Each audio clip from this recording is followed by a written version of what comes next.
now live, everybody. I'm in Wales, in a cottage in the middle of nowhere, with very spotty Wi-Fi, and I'm on my laptop. And this is the first stream that we are using Restream, which is going to be it's a slightly different format. But I think we are live. Can you just double check we're live? I see faded Razas there. We are live on Twitch. We are live on YouTube. We are live on Twitter, and we're live on Facebook all at once. So hopefully the sound's okay. But this is hopefully going to be the way we move going forward. Hello, Clickers. Hello, Sensei Mac. Hello, Podner. We're all live. I see the people in the chat. Oh wow, it's all coming up on here as well. Yeah. You don't have to leave the screens. You can actually see what I can see now, Stevo. Yeah. So good. There we go. So, and also we're going to try and get, so in a bit, guys, I'm going to give you a link, and anyone that wants to come and join us on the stream, please feel free to join us. You can come on with your webcam, or you can come with just your voice. It's up to you. You're more than welcome to jump in. But you know, I really wanted to do the stream because even though I'm away, I'm aware of the events that happened at the weekend and of last night as well. And you know, do you want to know something really funny? I actually got Darwin Núñez in my team. This is the Wildcard team. Yes, he was in my Wildcard. Can we just let's start the story straight, because I know none of this. I've been guessworking for the past 2 or 3 members' videos saying he's probably going to wildcard, and then today, out of the blue, you've put something in Discord which kind of hinted at you wildcarding, and then bang, you messaged me to say I want to stream, and I'm thinking I was wildcarded.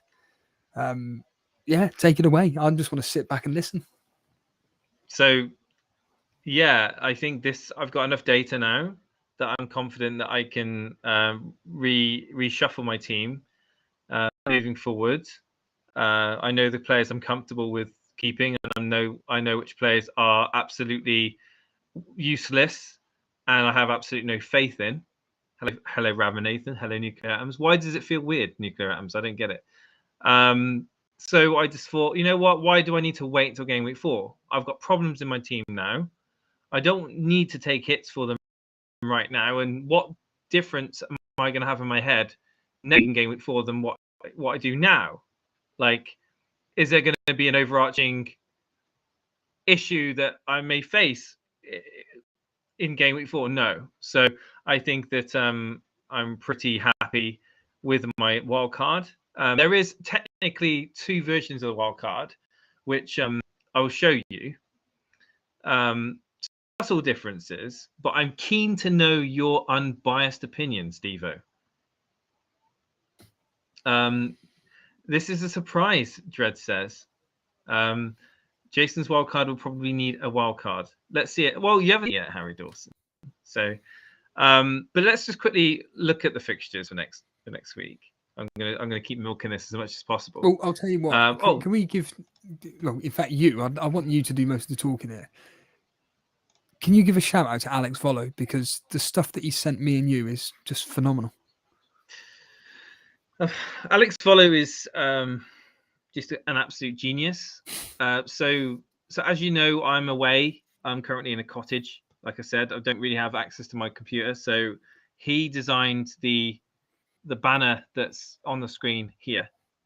He's also designed the banner that's on the YouTube channel. And he's also been doing the thumbnails for us as well. Absolutely incredible, considering everything that's going on with him in his life at the moment. And, you know, I really want him to know that we're super appreciative of his help, because without him, it would be looking awful. Like, so thank you so much. Alex, you are awesome.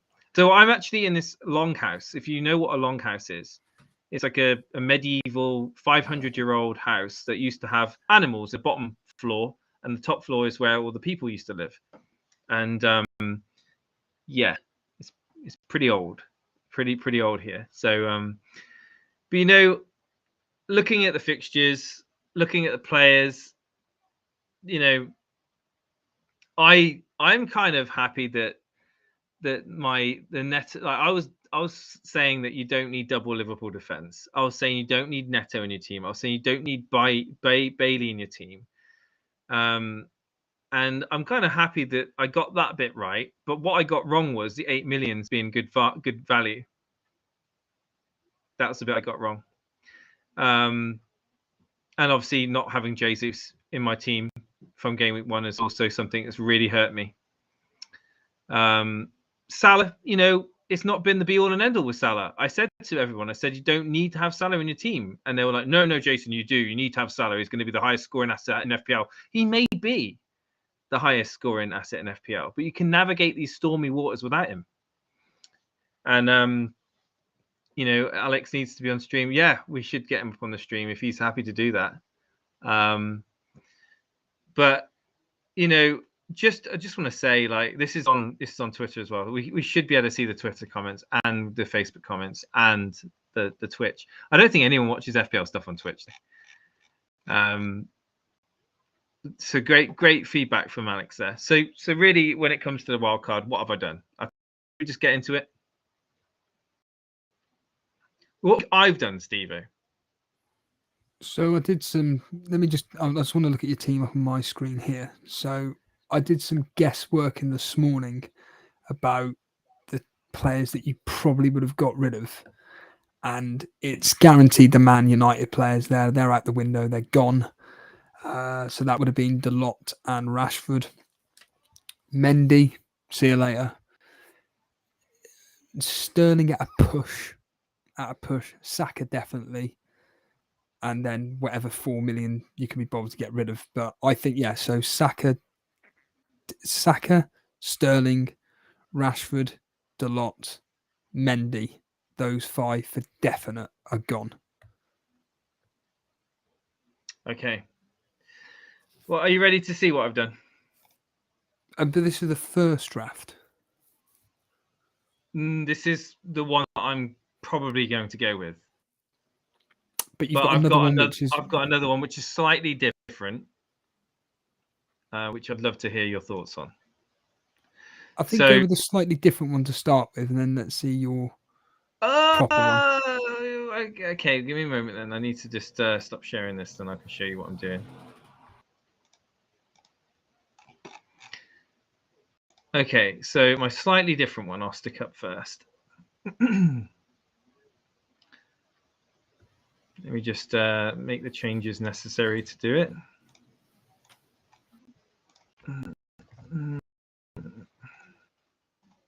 Talk amongst yourselves, chat. Don't worry about me. What do you think of that goal by Diaz, by the way? God, how good was that? Clear off. Just annoying. Okay, here we go. I've got it sorted. So this is my. Oh, hello. So this is going to be the risk team. This is the one that I was looking at last night. So it would be a 4-3-3, and it would be Zinchenko, Cucurella, James, and Walker, with Salah in goal, Martinelli, Luis Diaz, De Bruyne, with Jesus, Kane, and Haaland as the front three. But I believe I've got a better version than this. Well, hold on. Let's just discuss this first. I always say this about anybody's wild card or transfers or whatever. Does it scare the life out of me? And I'll be honest, that scares the life out of me. That's an incredible lineup, and this is the poorer one. This is the poorer team. Yeah, this is the poorer team. The next team will appease some of the people in the chat. So I'm waiting for this, and I'm going to be so interested to see what the people are saying. Option 1. So this is option 1. Option 2 would be me taking out Zinchenko, taking out Luis Diaz, taking out Kane, and bringing in Saliba and Salah and Tony. That's the team I've currently got. So I would have a penalty taker in the likes of Tony. I'd have Salah as a penalty taker also, as opposed to just Kane. And I'd also have Saliba instead of Zinchenko. So that's where I'm kind of falling at the moment. That's the sort of team I'm looking at. It's the threemium. It's the big three: Salah, De Bruyne, Haaland. And as you know, Tony could keep up with Kane. Like he could quite easily keep up with Kane. Like the fixtures that he's got. You know, option 2. This is option 2. So you've seen option 1, you've seen option 2. Which one do you like? I kind of like this one more purely because I've got an extra penalty taker.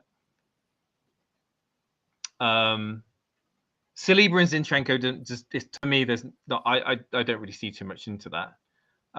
But certainly having Salah over Diaz. I mean, yeah, Diaz is 8 million for God's sake, but I see the funds being spent better in this option than the first one.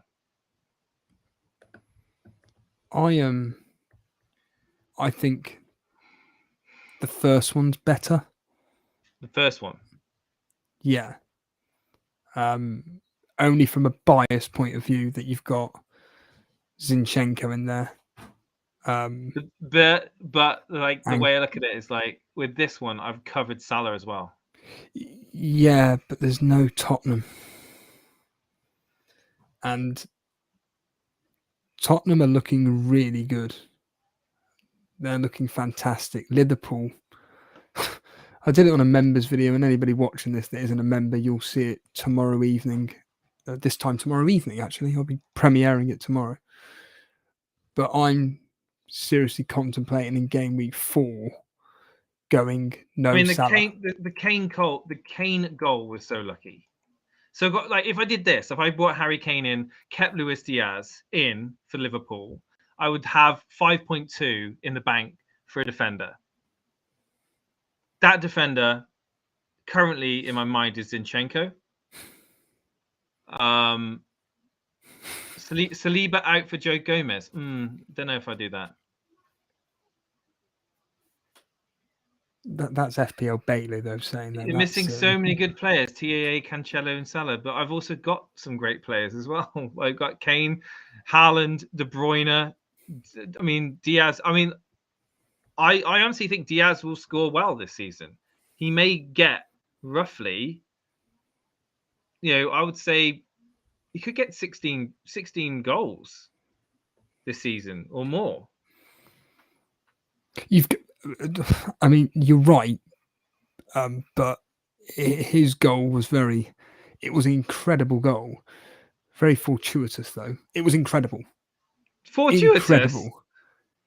Yeah, he it was like around. It was like a Coutinho-esque goal. That's my point. It was a phenomenal goal, but out of absolutely nothing.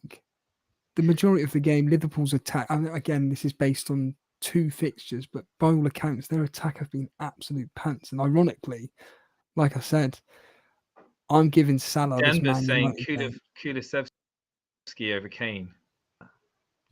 He's a lot cheaper. I know that much. Yeah. You're all set on having 3 strikers. No, I'm not set. I mean, I was obviously the Tony frees up money for obviously midfield and defense, but I was looking at the Jesus, Kane, Haaland trio and seeing how I could make it fit.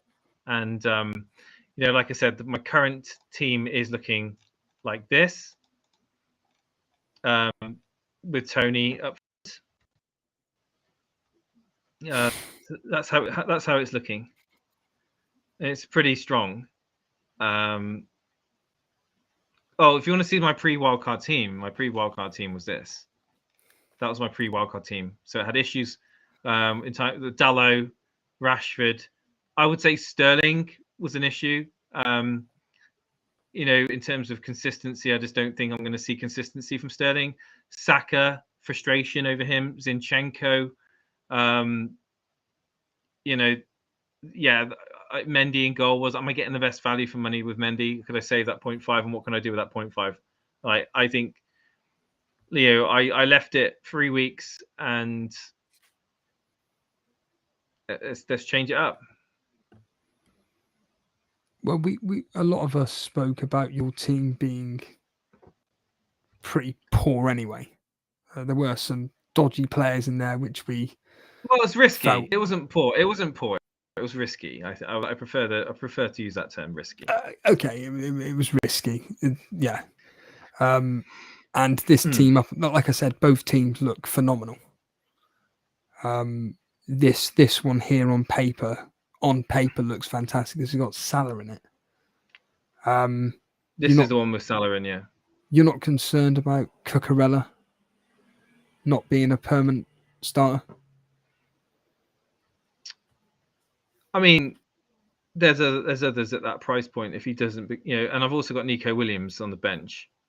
But I do think for the foreseeable, he's going to start. If he doesn't, then I'll make changes. I'm happy to make the change if necessary to do transfer. You're going to be bored during the international break. I mean, I'd rather try and claw some points back before the international break. To be honest with you, that's my plan. I would need to catch points, and do I wildcard in all the players that everyone else has got, or do I try and get an optimal team that I feel is good for the next 6 or 7 weeks? And I mean, Arsenal fixtures are absolutely peach. I couldn't go without Jesus anymore. Jesus is almost I need to have him in for those fixtures. And Man City, well, I mean, they're just going to demolish everybody, aren't they?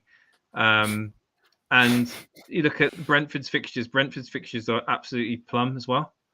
I mean, the thing is, Salah, do I have him? Do I keep him? Do I not? And like, the one thing here is I don't have Spurs, so that's why I was saying I'm kind of tossing a coin over whether to just go with the Kane Diaz instead of Salah Tony.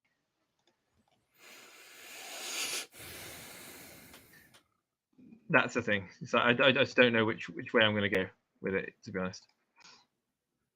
I prefer the other team because I hate Kane. I hate him. I just can't stand him. Yeah. Again, I'm not going to profess to know much about Tottenham's formation this season or anything, but I think still the most threatening players are Son and Kulusevski. I mean, if we're going for price rises, I'll bring Zinchenko in, right? Just for the price rise. I think. Hey, Fozzie. You've got to try and see if you can get Perisic in. I know he's a rotation risk, like a genuine rotation risk. Yeah, but I need to have less rotation risks. So I've got Cucurella there already. Walker. City have just signed a new left back, am I right? Walker's fine. He's fine. Don't worry about Walker. He's fine. He's going to be a mainstay there until whenever. Who's your back? Who's your Nico Williams? Fine. Nothing wrong with that. Nico Williams, yeah. So when did you realise I've got a wild card? At what point over the weekend did you think? Monday. Oh, so yesterday. Oh, okay. Oh, Monday evening, just before the Liverpool game, I wildcarded. I brought Nunez in on my wildcard. I jinxed him.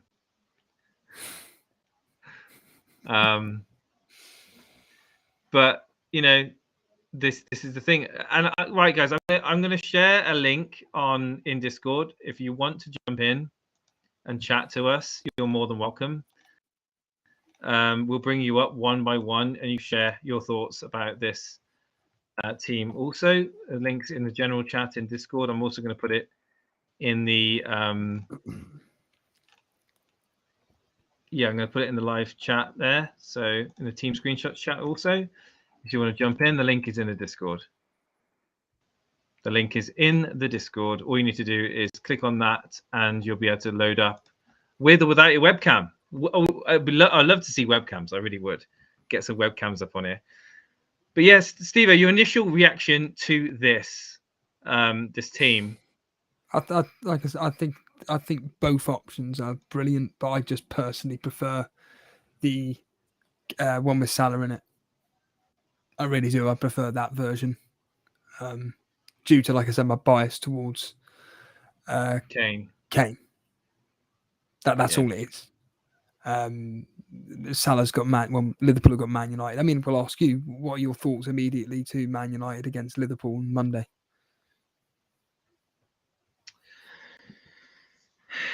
Well, I'm not holding out much hope, to be honest with you. I think there could be a bit of a problem at the stadium, though. There's rumours that there's going to be a mass walkout or protest. Worst start to a Premier League season ever. I just, if the game goes ahead without any issues, I still think Liverpool are going to comfortably beat Man United. I'm going to go 2-0, maybe 3-0, maybe 3-1. We might get a goal. We may get lucky with a goal, but I to be honest with you, I doubt it. We're useless at the moment. We're absolutely useless. Because this genuinely is last chance saloon for Salah. I know, well, Bournemouth, I suppose. But if he gets nothing against United, that's it. He's gone for me. It'll be probably KDB, and KDB's a freak. He's got his best mate with him. He's loving the fact that he's now got a striker that can put the ball in the back of the net. And I can really see KDB pushing on this season and getting that double-digit goals and assists easily this year in the Premier League alone. And not owning him is absolutely frightening. So I'm just hanging on for 4 games and really do hope that I push through. I'm absolutely gutted that, like I say, Liverpool, well, in attack, they look so there. I don't know what it is. I don't know what it was last night about them. They just looked so flat. Trent looked phenomenal. And ironically, so did Robertson. I don't know why Robertson was taken off. I genuinely have no idea what was going on there. But, I know Luke Disable, FS Scouts Disable, made the point that he looked absolutely abysmal, which is true. He did. Every cross he put in was so deep that no one could get to it. And watching, I mean, if Salah had scored that again, it would have been extremely lucky if he got that in the back of the net. But when he had that opportunity, the shot, the spun and shot, yeah, it's kind of. It's like a snapshot, wasn't it? A snapshot. Yeah, if that had gone in, I would have gone absolutely. I really would have just gone ballistic. I would have just set up the stream and just done a stream. Yeah, I saw Trent was playing like a striker, like a right striker, pretty much. The final. That was with 10 men. He was just the whole point in that was just with 10 men, just like all out attack. Yeah, it was more the fact that he brought on defensive players that he knew he could defend, and then pushed Trent up, who could attack and put in decent crosses. And that there was a moment as well. Oh God, I nearly swore then. Christ, he found Salah. He found Salah, and one of the Crystal Palace players just got a touch to it, and he had Salah through. Those two looked so. That last night was just a complete anomaly. In fact, I'll be honest. When I listened to Planet FPL today, they made the point like, look, last week Tottenham scored 4 goals. We all had an asset in that game. The popular asset did nothing, and then this week, when we all think that Liverpool are going to batter someone, they do nothing, and then with Man City, they score 4 goals. The popular asset does nothing. I mean, you can't. These are just ridiculous anomalies, and I'm extremely fortunate that I've personally got away with it the past 2 weeks. Very lucky. If Salah had actually got a return last night, I'd have been a bit more calmer. But because he got absolutely nothing, your thought process is just a. I just want to say we have got. Oh no, is he? Oh, literally, I should have brought him on. He was in the waiting room. Like, just a reminder, guys. In the Discord, I've posted the link to jump in on stream. Izzy, come back. We'll get you on. Click on that link and just connect to the show, and you can get on and speak to us there. I'd love to hear your thoughts on this week, my wildcard, etc., etc. Here he is. He's back now. Let's bring him on. Hey, Izzy, how's it going? How's it, guys? Hey, I'm good, thank Can you you. hear me? Yeah. Can you hear me? Loud and clear. Yeah. So, I had a first game week I had 62 points. Second game week I had 73 points, but I tried. So I also decided to wildcard because I have too many fires that I have to put out. Like take advice this year and sit and watch like games when I know that it's like frustrating these players aren't going to perform as I've expected them to. Mm-hmm. So what yeah. players? What players were you taking out of your team? You got some audio issues or connection issues there, Izzy? So I've taken out a double Leicester goalkeeper because that I've taken out Robertson. I've taken out Saka because Saka seems to be playing a bit too mass for me. You've taken I out think Robertson. You're mad. Yeah. You're mad. Why? Klopp took him off as well, didn't he? Yep. Yeah, but He's so I've taken out Robertson. I've also when I made the transfer of KDB to Son, which worked very well for me. So that was fine.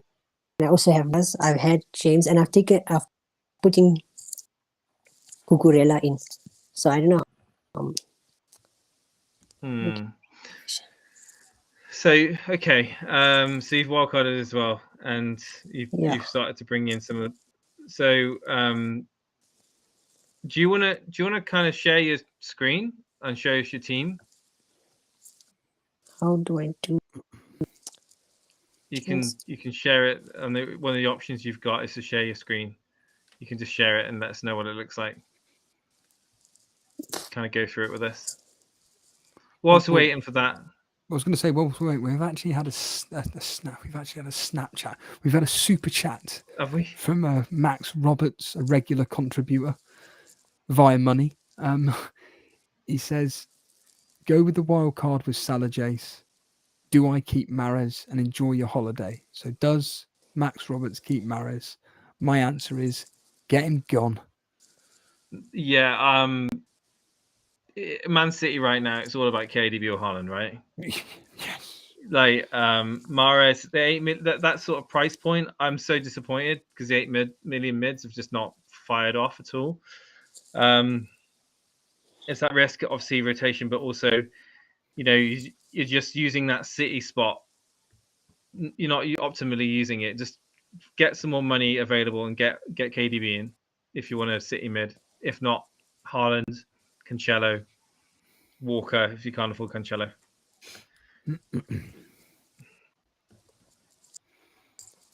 On is the share screen. It's not appearing. Yeah, it should be there. It should be right in the middle of your settings, right there, dude. Right in the middle. Well, if you've got it available, Sivo, can you do it? Also, while we're waiting, while we've got quite a few viewers here, if you are completely brand new to this, why not help us? Help us get to 10,000. Let's sell out, shall we? Yeah, sell out. Sell out. Come on, help us at 10,000. We'll put up a ticker on the screen as well. Our wildcard Nunes is when we get 10,000 before the end of the game week. So yeah, if you enjoy what me and Jason do, just simply hit the subscribe button. Of course, hit the like button now while we can. Are you able to get the Discord up, Jace? Because maybe it'd be easier for Izzy to just put in Discord. Yeah, can I put it in the Discord if possible? Yeah, one moment. Let me just get that up for you.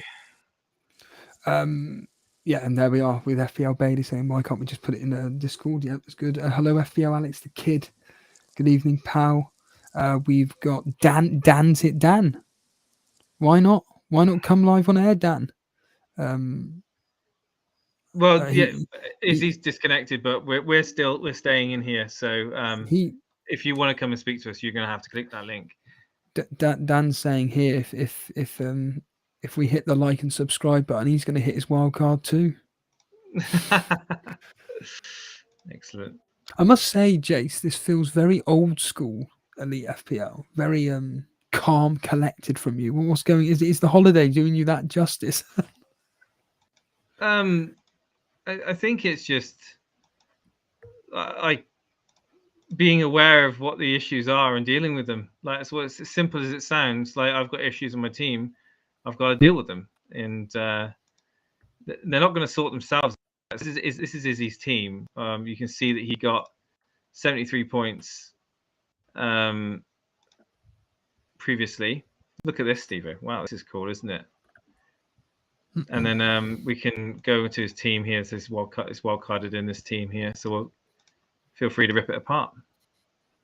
So this is the wildcard team in front of me here. I can't really see it.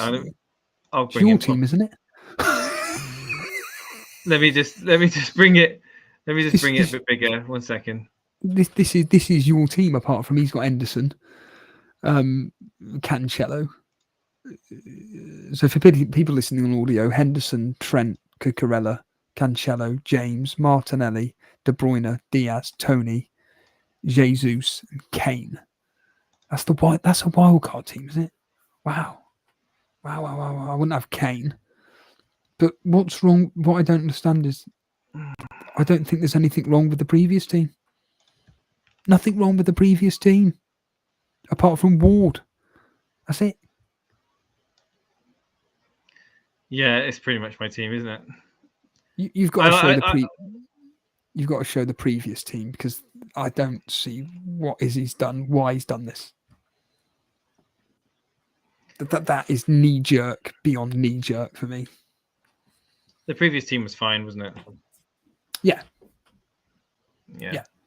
It was absolutely fine, and he's gone and Well, you can ask him. He's here. You can ask him. So is he? let me explain to you. I understand your thought process. The thing is, Saka is playing too deep, right? I think Saka's playing way too deep. Rid of him. I have to get rid of him with double Leicester goalkeeper defense. I also think Zinchenko might not be coming back for me. So as much as you guys think he's nail playing, I think then you would still start ahead of him. I think I had more reason to wildcard than you. You had 73 points for God's sake last week. You don't have any issues with your team, like anywhere. Like I think, just because Alex, I mean, there's literally nothing wrong with your team. You've got no one in there. Maybe Saka. You could say push is a disappointment, but other than that, there's absolutely nothing wrong with that team. I think you've just literally wildcarded for no real reason other than panic, I guess. I don't get it. I really don't get why you've chosen to wildcard. 73 points. It's up on the screen right there. So for those of you who can't see, it's Ward in goal, Alexander-Arnold, Robertson, Cancelo, Zinchenko, James, Diaz, Martinelli, De Bruyne, Saka, Haaland. Perfect team. Like, yeah, you don't have any Tottenham, but you're not even wildcarding. Are you wildcard? Oh, you brought in Kane. On your wildcards. Still got point four. So to bring in Kane, you've wildcarded. I mean, and Jesus. I don't know. Yeah, I don't think that you needed to wildcard. I think I had a good case to wildcard with the 5 or 6 players that were just absolutely dead wood. You've not got 5 or 6 players that are dead wood in your team. So I'm surprised, but you've done it now, and about risks. So it's about risks. So we'll see. It could pay off. It could not. Yeah, okay. It could pay off. But thank you for coming on and sharing it with us. Thank you. Cheers, Izzy. Cheers, man. Max, how's it going, man? How's it going, guys? All right. Can you hear me? We can hear. Are you do you know AEW wrestling? I don't, unfortunately. Wrestling is not my thing. Are you on your phone? Max? I am, yeah. Is that an issue or? No. I just didn't know it works on your phone, but it's good to know it does work. Yeah, I've been wanting to come on for a while, but I just haven't been able to get into the Discord. Every time I get a chance, it just kicks me out or whatever. So donations are the way I'm trying to communicate. You found an easier way of getting on the show? Oh, for sure, yeah, definitely. I enjoy it. I think it's the best show, to be honest. This is not like licking bum, but Here we go. it's more, Here we go. We haven't paid him, guys. We haven't paid him. it's more interactive. You know, I can get involved. It feels, and I enjoy FPL. So I'm just watching the end of the Burnley game. Actually, Steve, I know he supports Burnley. Well, apparently, what do you mean you're watching it? How? There's no police watching this stream, is there? Okay, you're doing it in a. Max, Why are you you in? What's your team? What league are you in? What can I League find One. you in? I'm Hull City fan. I don't think I'm in any. Right.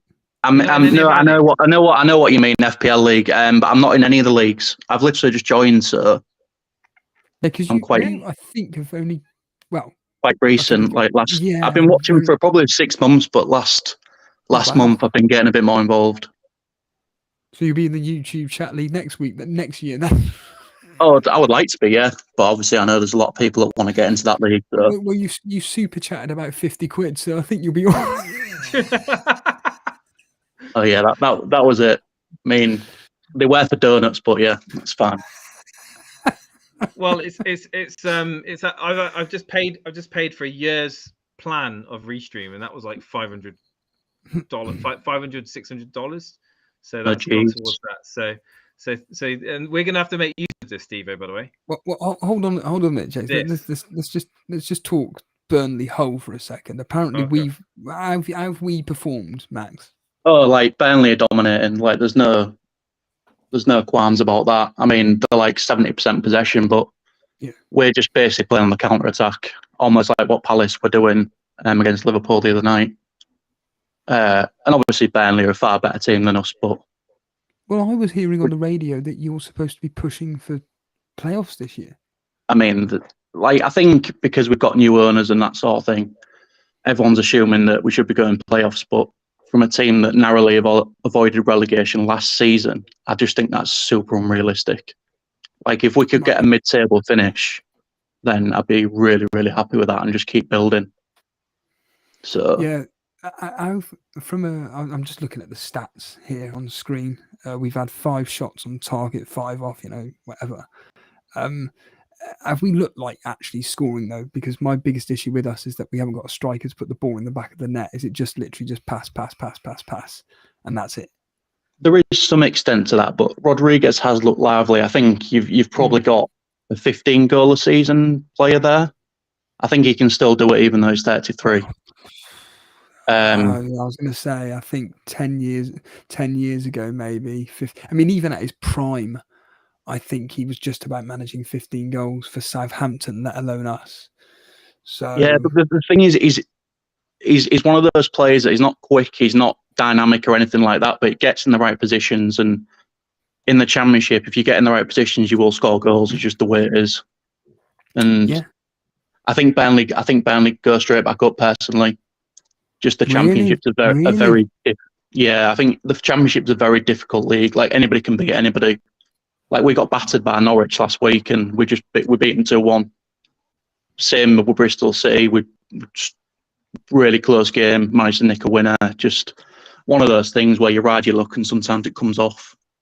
But I think Burnley have all the facets to get back there. To be honest, I think the right back you've got from left back, is it from Man City? Chelsea, sorry. Madsen. He's a very, very good player. I said the other day, anybody playing Gaffer has to bring in Madsen. He got an assist tonight as well, didn't he? Yes. Yeah, he did. It was a very good goal, but terrible from our point of view. Yeah. I mean, no, it was a good goal, but we were just lost the marker and it had just got clipped into the box of Rodriguez, and yeah, that was it.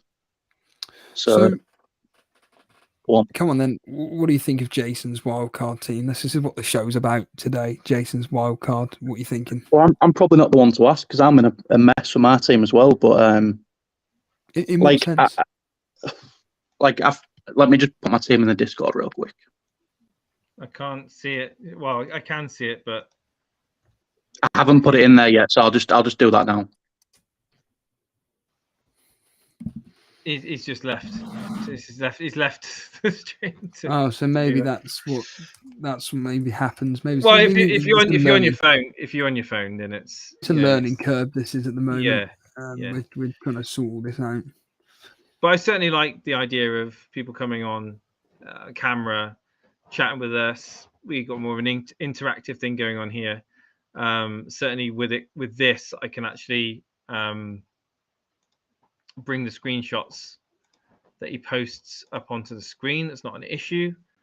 I'm just waiting for him to do that now. If you are waiting in the Discord to come on air, do you need to come via the link that's in the Discord in general chat or member chat? I've posted it in there. I'll also post the link in the stream chat if anyone wants to come on. I'll post it in the stream chat as well. You feel free to jump in. Here we go. I've posted it there. That is the link if you wish to come on to the show tonight to discuss your team or my team, my wildcard draft, which is up on the screen right now. So Max is back, and I'll just sorry guys, it kicked me off when I went to Discord. Yeah, it's all right, mate. No worries. Yeah, so I was watching the Liverpool game yesterday, and when I watched Liverpool versus Palace for the first 60 minutes, Salah did absolutely nothing. Yeah. And then he still comes out with a goal and assist. And as I don't own Salah either, I was kind of looking at him thinking, maybe I've made the right decision here, no Salah. And then he just pops up and does something like when you just least expect it. And that's just what scares me. Yeah, right. So Podner, who I believe's here now watching, he made a point about FOMO. And I made them, and I just said, look, we all have this of Christ Almighty. If I don't own Salah, he could.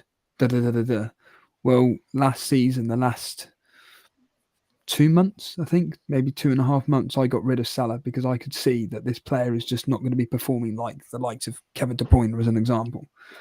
And I'll be honest with you, barring this Man United and Bournemouth game, he has literally got those 2 games. If he still looks like a shower of garbage, he's gone, and he will not be coming back in my team. It'll be Kevin De Bruyne. I'm happy to wait for these 4 game weeks, get out of the way, and he has to get me a minimum now to be on par against Man United. He's going to have to get me a minimum of 2 goals and an assist to be on par with what I'd expect him to be getting across the first 3. Blanking against Crystal Palace is just not good enough. I know Liverpool weren't exactly on fire, but especially up front. I mean, they were incredible attacking, but they just didn't have their shooting boots on. So then they got the player sent off. We all know what happened there. They then looked even more threatening because Crystal Palace decided to sit back as we'd expect them to do. But still, you know, Salah is a phenomenal player. There's no denying it. But I don't know. There's just something about him when it comes to shooting, and just it doesn't do anything for me. Like even last night, I was just like, oh, he's too far out right. He's too far out there. I know he played more through the centre when Thingy was sent off, but I don't know what it is. He's just too pushed out too far right. I don't know, mate. I'm just not impressed by it. I really would not be having the fear. And I think that I don't understand what the issue with your team is. I know you asked about Mahrez, and we've told you, well, we both said get him gone. I think that's you. I look at this team and I think it's Mahrez and Mount. That's it. Oh, and Ward, of course.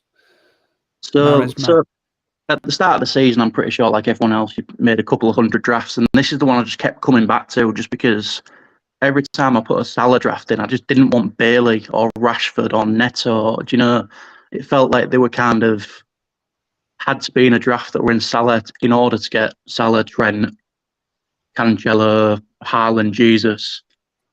And like I say, the problem with Salah is it's so scary not to own him. And I built this team hoping that it would cover Salah's points. And maybe it's just a bias, the fact that Mount's blanked, Saka's blanked, Mahrez is blanked. That maybe that's why I feel kind of, I guess, let down, or not really sure what the right words are. So you say you've not got. Obviously, you're fearful of not owning Salah. Okay, let me just say, if you did wildcard, would your team look similar to what I've done with the Salah draft?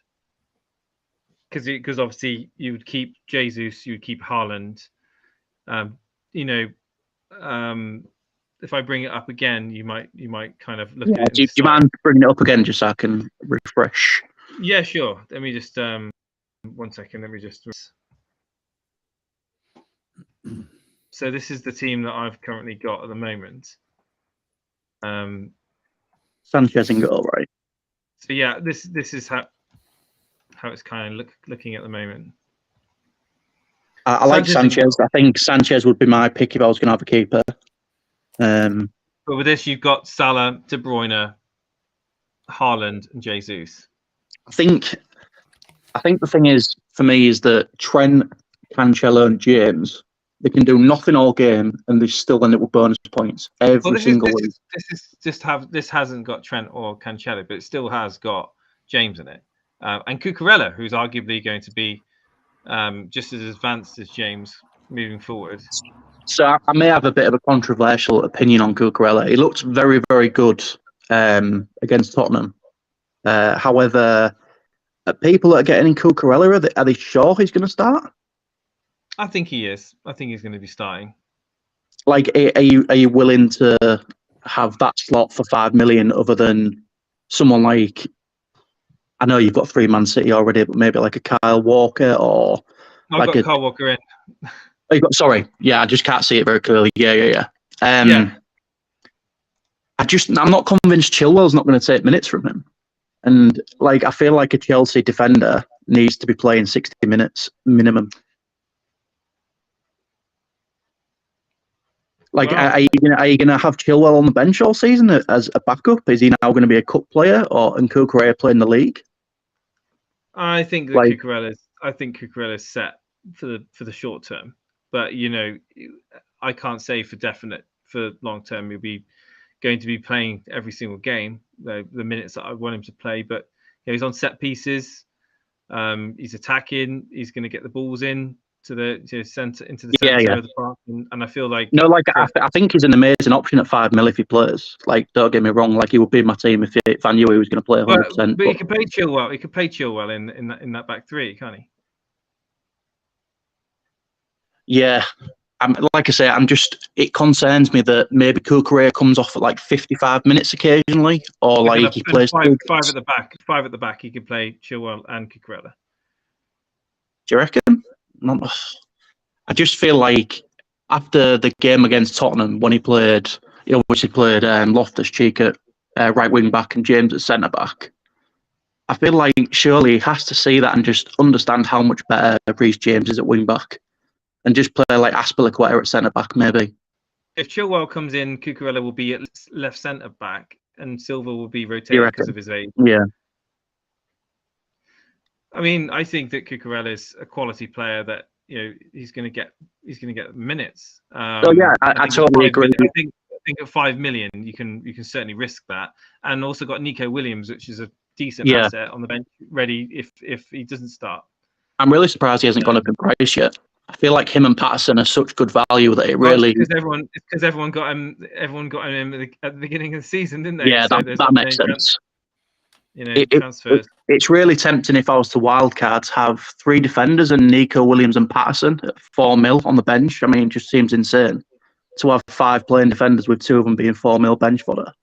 It seems crazy, especially to free up money elsewhere. Steve, what's your thoughts? I mean, I don't think necessarily the time is now for Max to wildcard, but it'd be interesting to hear what your thinking is on his team. I've brought it back up on the screen there for you to look at. He's fearful of not owning Salah. Is that enough to wildcard? No, honestly, I'd be just looking to get rid of Mahrez from this. I think maybe I just got burnt, and I'm just like got burnt the first week for like 35 points, and now I'm just thinking I need Salah. If Mount or Saka had got more points, maybe I'd not be even thinking in that realm. But Mount's got Leeds next. You can't. This is what I mean. Like, I don't think I can take Mount out against Leeds. Like, Mount, I feel like he's just due a double-digit haul at some point. He's that good. You got Saka away at Bournemouth, tough fixture. I'd expect Bournemouth to win Sorry, Is it? Saka to win 2-1. Really I good can see. fixture. I can see Arsenal battering Bournemouth and Jesus getting another haul. Like I think the confidence is so high and he's playing so well. I agree, but I think you can't get rid of Saka ahead of that game. It's just Mahrez. It's the fact that he played. Didn't he play the full 90 minutes as well? And yeah, so like I'm not going to pretend to understand Pep. I don't think anyone can. But it feels like Mahrez didn't play. He played 3 minutes against Bournemouth, was it? Sorry, who they played first? West Ham, that is. West Ham, sorry, yeah. And then he got a full game. So I'm kind of assuming that he's probably going to get benched and Grealish and Foden are going to start.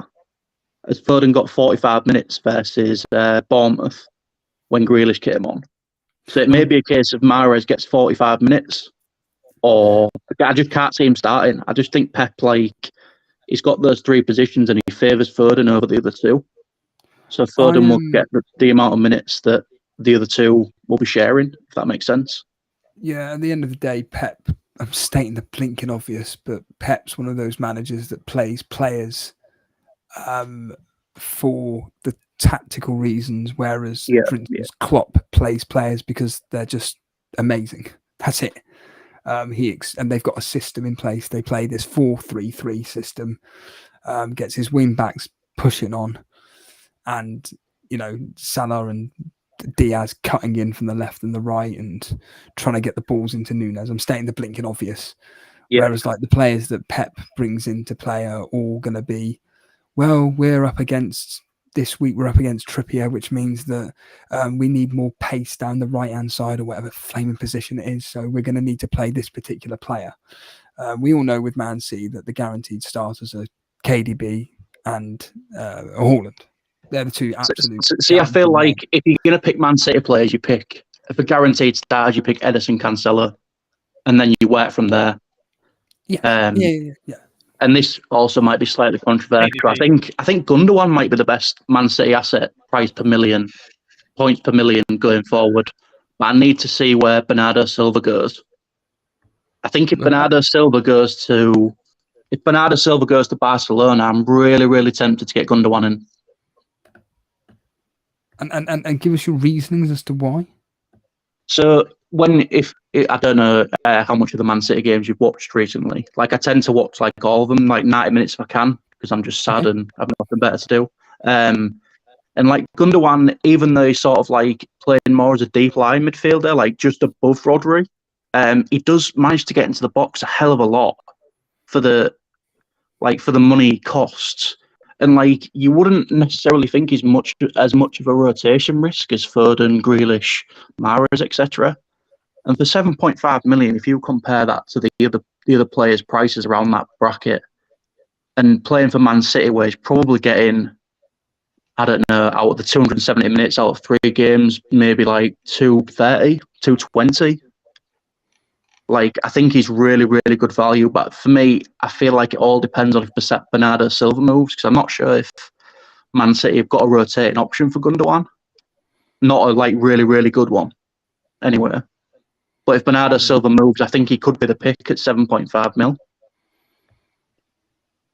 But I mean, I don't know what you guys think of that, or I may be way out of park here. Well, for me, it's in midfield of Man City. All eyes for me are on KDB. Like if money was not an issue, KDB is a pick like every single day of the week, right? How much is Gundogan? 7.5. See, this is it. Like if he's like 8.5, you're just not going for him. But he's 0.5 cheaper than. People are going for Cancelo, though, aren't they? At that price point of City, But I mean, like, is it ridiculous to have Cancelo, Gundogan, Haaland? Not ridiculous. No, it's not. Well, let's think just if you are, but you said a minute ago that you want to have Reece James, Trent, Cancelo. Oh, I mean, I can literally get Gundogan into that team. Like, I can downgrade Mahrez to Gundogan and have 0.4 mil in the bank. However, I want to see where Bernardo Silva does first. If he goes to Barcelona, that money that you free up. the annoying thing is Mahrez went down in price. So he's kind of like hampered me to like 0.4 million, which like doesn't really help me in any aspects of the team. Like I would love to have like upgraded Iverson to Sanchez potentially, and that would have definitely meant I wasn't going to wildcard. But when you click the wildcard button, it just almost seems like you changed 7 or 8 players now, rather than the 2 you had initially expected. Yeah. Once you click the wildcard button, you want to justify it. It's frustrating because I don't think you need. I didn't think you needed to wildcard. It's annoying because I don't think I need to wildcard either. But like, because again, I think I'm biased. The fact that I got absolutely destroyed the first week, and it's probably the worst week I've ever had in FPL. Like I'm automatically playing catch up already, and like I play. I want to say I play FPL for ranks, but I play FPL for mini leagues. And I think like a lot of people tend to do, and there may be like money involved somewhere down the line there. And I know that people say that like if you get a good rank, you'll automatically go over your mini leagues, but you kind of don't really work off that logic. You're kind of just chasing the people that are ahead of you in some respects. And every time Salah's on the pitch, if you're wildcarding to bring in all the players your rivals have got as well, don't forget. Yeah, well, this is it. I mean, like, if I wildcarded, I still don't even like the team. Like, I still feel like I put Salah in and I've just got a load of chod that are next to him. Mm. And, like, I mean, like, you've got players like Rodrigo, and I don't even want Rodrigo in, but he's doing well. So it's like, well. Yeah, I looked at him. I don't want him in. Yeah. Yeah, I think you want the big names. You want the big names in your team. That's what you want. Like I say, basically, like I said about 10 minutes ago, or whatever. I basically built this team because I just loved the way it looked, and I felt like these players could cover the points of Salah. And again, and maybe it's just biased because the 3 of the 4 midfielders have just blanked the first 2 weeks. And like you were saying earlier, Jason, about the 8 million midfielders not being value. I think maybe that, again, is just a bias on how they've performed the first 3 weeks. Like, I mean, I could have had Martinelli, but I just massively preferred Saka. Yeah, and Martinelli's just destroyed him. But I think that Saka and Martinelli could be the top, the merry-go-round of 1 week it's Martinelli, next week it's Saka, and that's what I was assuming. Like when Saka with Martinelli banged against Palace, and he was basically playing like a second striker, which kind of worried me as well. And then you think, well, you've got Saka. Saka's going to do something, and then obviously he gets the assist for the own goal. But it's just frustrating knowing that like he's now 6.2 million, so it messes my funds even more if I want to get him in. And then you change to Martinelli and Saka bangs, and then you're like, oh, why did I do that? And like it's all just a constant headache, 24/7. You seem to know what you're talking about. You watch clearly a lot of football, which is brilliant. You can make an educated opinion, and I think based on everything you're saying, I think you don't need to wildcard, but I think certainly you're a classic case of go with your gut instinct. But you have wildcarded, right? No, I haven't wildcarded. I was coming on to then don't wildcard. Yeah. Like I don't even know why we're having this conversation. No. I mean, I guess I just wanted your guys' opinion on. Like, I know you've obviously clicked your wildcard button, and like I had different problems. As the days go by, prices change, right? So it's kind of relevant every single day as to whether you click the button or not. And like I say, I was watching the Liverpool game last night, and I literally had Núñez. Like my finger hovering over Núñez, trying to bring him in, and then he literally got sent off. So I was like, right, well that changes things. And yeah, I think I may have wildcarded if Núñez got sent off. I just think he's such a good option. Like, and I think I may have got Salah, Núñez, and got rid of Robertson. Yeah, Núñez was looking good, but he's not going to be back for a little while now. Do any of you guys, this might be weird as well, but do any of you guys think Trent might play right mid? No. Like with Liverpool's injuries and like Gomez playing like right back maybe? No. Because they've got a lot of injuries right now. I don't think they'll change their strategy and the formation and the shape too much. I think they'll just play Firmino up front. Firmino's injured. Oh, he's not injured. He's just not match fit. Well, he wasn't even on the bench against Palace. I don't. Oh, is that why he didn't come What on? injury? No. What injury has he got? Oh, I'm not proclaiming to know what he has, but I'm just saying that if you're not even on the bench, that's concerning. Maybe. I've not Like, heard his let's be honest. You put players on the bench who aren't match fit just to fill up your bench. Like, and if they get 10 minutes run out, then fair enough. But Firmino not even being involved when Liverpool have 0 strikers is worrying. Like, I genuinely think Gomez could come in at centre back or right back. Again, I'll probably get laughed at when it's like Nat Phillips and Trent again, but like, maybe. I feel like they have some options in the back line that may be switched around. Okay, so FPL Bailey saying Klopp said they should be back this week. Shakalaka Mekaleka says injured. Klopp said no forward options. So I don't know.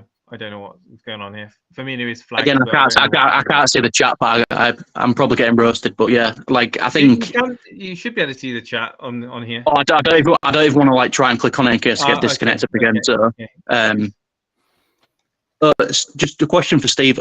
I'm going to London this week. I know you're London based. I believe so. Anyway, no. Just I wanted to know if there's anywhere good to get something to eat. As you can tell by my double chins, I'm interested in food. Poppins in Camden. I'll be honest. I don't really go out to eat in Krispy London. Kreme and McDonald's. Yeah. Yeah. In all seriousness, Camden. Poppins. Yeah, I'm staying near Camden, so. Oh, are you? Whereabouts? I'm at the London XL this weekend. Whereabouts is that? It's kind of in the middle of nowhere. It's like 20 minutes in an Uber to Camden, something like that. What are you going there for? What's happening? Oh, now I'm going to get rinsed.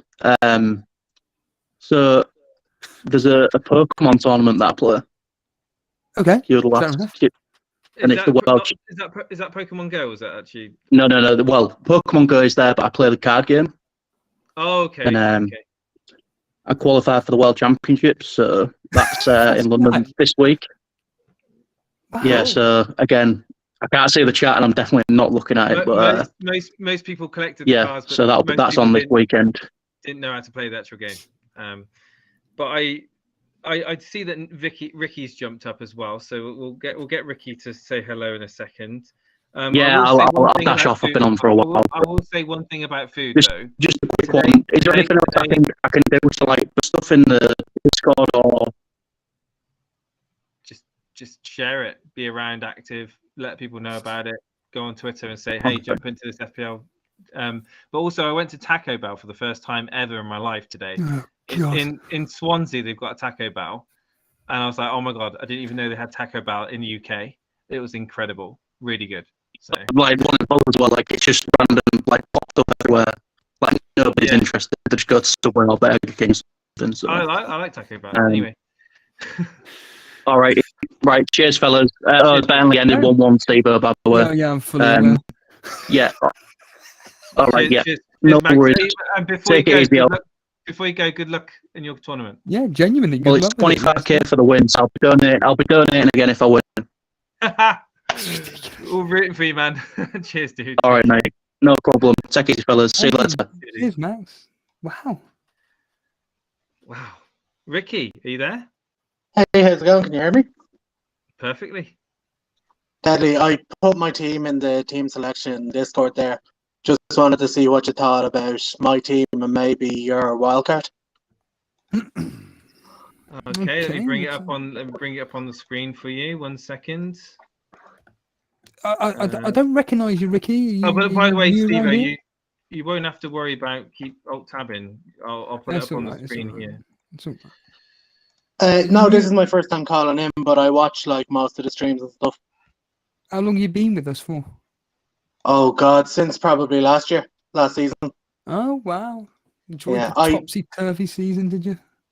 Yeah, I was doing quite well then. Sort of the whole COVID thing happened, the matches were cancelled, and I wasn't there keeping up, so I just tapped out. But I came back. Never tap out. Never tap out. So this is your wildcard team. No wildcard. This is just the team I had. I just wanted to I think that I agree that, say, Saka has underperformed, and I understand getting rid of him.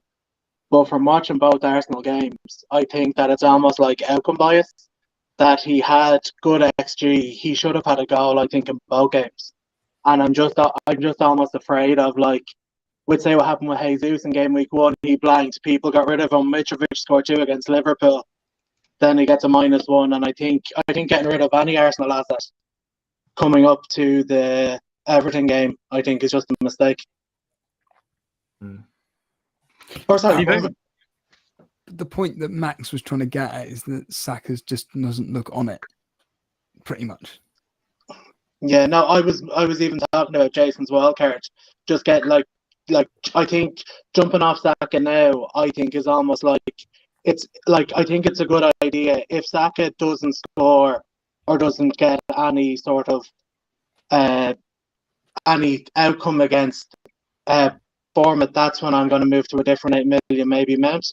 But I just think after what we've seen with Jesus blanking and then he done so well, I just have fears that, like, it was first Martinelli, then it was Jesus. Now I just think it's going to be Saka, and I just think the triple up on Arsenal. Like, I'm a United fan myself, and I just think Arsenal usually start the season so early. They had 3 losses at the start of last year, and this year it's completely different. I think I honestly think like they're top 3, honestly, with the way Liverpool and Chelsea have looked. Yeah, Thank you, Matt. they certainly are looking on a different level. And I did, of course, triple up on Arsenal in my wild card. I brought in one of Zinchenko or Saliba and Martinelli and Jesus in my wildcard team. So I do feel that Arsenal are a different breed this season, and I do want to have them in my team. But just going on to your team, where you've talked about sharing it with us, can be fine. Ward, Alexander-Arnold, Cancelo, Cucurella, Walker, Salah, Martinelli, Diaz, Saka, Jesus, and Haaland. I mean, absolutely still baller of a team, and Saka could still come through for you in the coming games and the fixtures. Yeah, no, because week 1 I had Cash, and then Villa conceded 2 to who I thought were going to get relegated, Bournemouth. So I jumped straight on Trippier, not realising they had the City game week 3. And then Trippier got the clean sheet, and I was like, I got away with that. And then when Tuchel came out after the game saying Chilwell isn't match fit, and he only played him game week 1 because Cucurella was only there for a day, I think that Cucurella's nailed on for sort of the next 2 or 3 game weeks, and then I'm looking to wildcard game week 5 or 6. So that's when I'll sort of get rid of Cucurella if I need to. Yeah, that sounds like a perfect strategy to me. I think you got it pretty spot on, to be honest with you. I don't really think I have anything to add to that, Steve-O. You? Just try and get rid of Ward. Yeah. Completely useless, Leicester. Oh, I know that. I'm surprised at how bad the Leicester defense is. Like, especially considering Brendan Rodgers was playing Castagna right wing. Like, they're playing 7 defenders and they can't keep a clean sheet. But I just think, like, where I'd have to sacrifice, there's no easy sacrifice. Like, if I bring Cancelo down to like a 6 million, I know Sanchez is going to outscore him, but I think Cancelo will outscore the 6 million defender. So even if Ward gives me a couple of zeros, I think over the season, the potential I lose in defence, midfield, or attackers is I'd rather take a 0 in goal than say lose an assist in midfield or defence or a goal up front.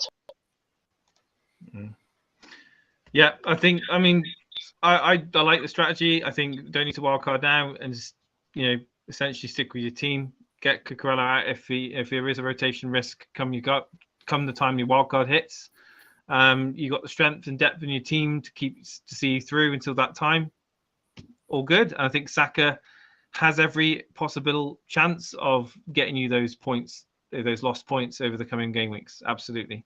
You've got Martinelli there also. So yeah, if Saka blanks, who do you think the next best 8 million is? Obviously, I have Luis Diaz already. Are we thinking Mount? Well, I was going to say Mount, but Chelsea are a little. Well, I was going to say Mount, but then Chelsea. Yeah, I think for me Mount. could be a really good option. Kulusevski, obviously. Spurs, I think, are going to be like the new Man City. You're going to see a lot of goals that are just spread out across the midfield, and Kane will get the odd goal as well in the game. With Chelsea, I think that Mount is more pivotal than Kulusevski. A lot goes through Mount for Chelsea. I don't think it necessarily goes through Kulusevski as much. So I would say Mount. But Steve-O's choice of Kulusevski is also a good one. Toss a coin.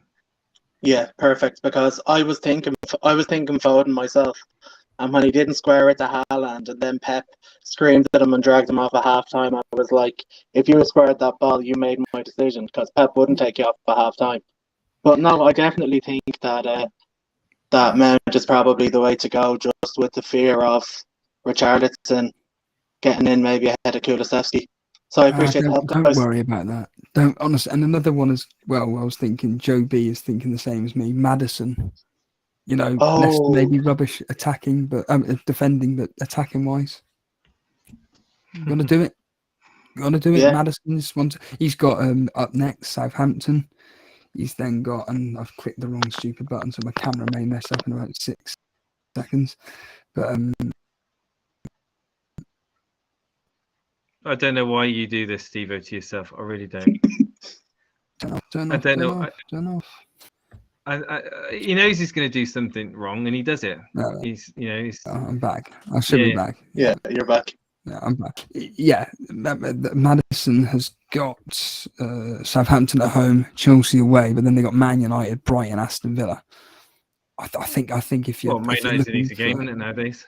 Yeah, and Leicester's fixtures are really, really good. Madison's pivotal to everything they do. I think Madison's a really good shout, along with Kulusevski and Mount. Yeah, definitely. I'll have a look at that. Did you see United are being linked with literally everyone? Apparently, we're signing Frankie De Jong, Casemiro, Casado, Pele, Maradona. Ricky, don't. It's just getting embarrassing now, and I just don't want to. I want to have a stream where I'm not talking about Man United, because all I do is get fired up and angry, and nothing's going to change at United.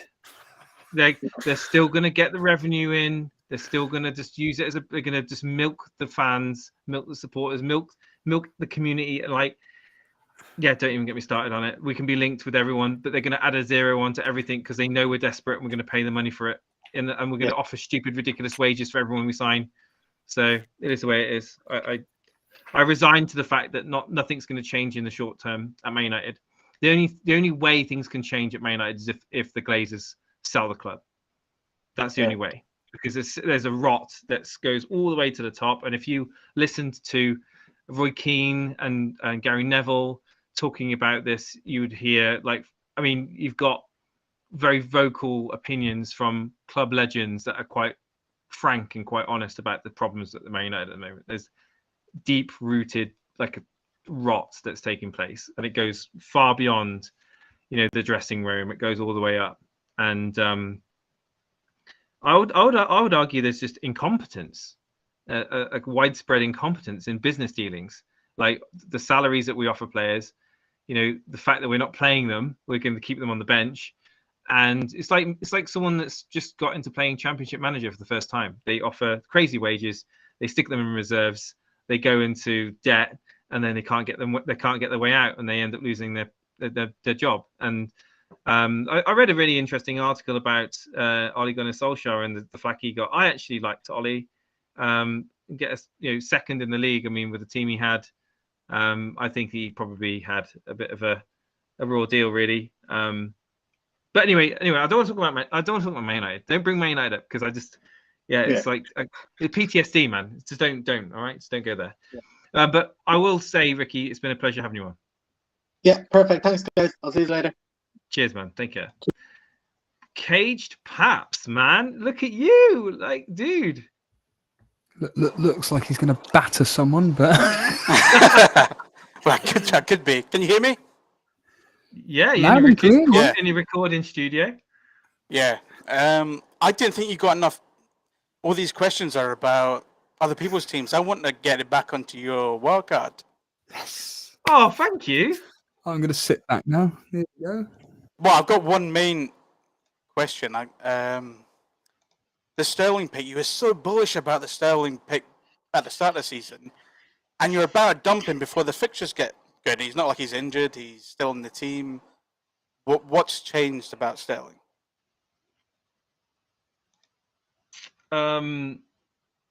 Just watching him play, He had great chances. He's been close. Yeah, he's not been clinical, and Sterling has these bouts of or spells of games where he's very wasteful. He gets in the right positions, makes the right touch, but is not very clinical, not very precise with his finishing. And I'm thinking to myself now, I don't have Salah in my team. They're going to look at Salah even more now that Nunes is injured, or not injured. Sorry, banned, suspended, whatever. Sorry, I don't know. And also I looked at some of the fixtures that